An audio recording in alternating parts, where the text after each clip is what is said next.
కారిన కన్నీళ్ళు తడిపెను దేవుని పాదాలు, ఇప్పటి నుండి నీ కళ్ళు చూచును దేవుని కార్యాలు. కన్నుల జారిన కన్నీళ్ళు తడిపెను దేవుని పాదాలు, ఇప్పటి నుండి నీ కళ్ళు చూచును దేవుని కార్యాలు. ఉందిలే దీవెనా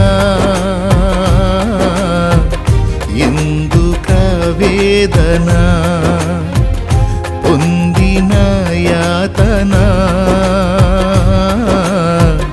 దేవుడే మరచునా.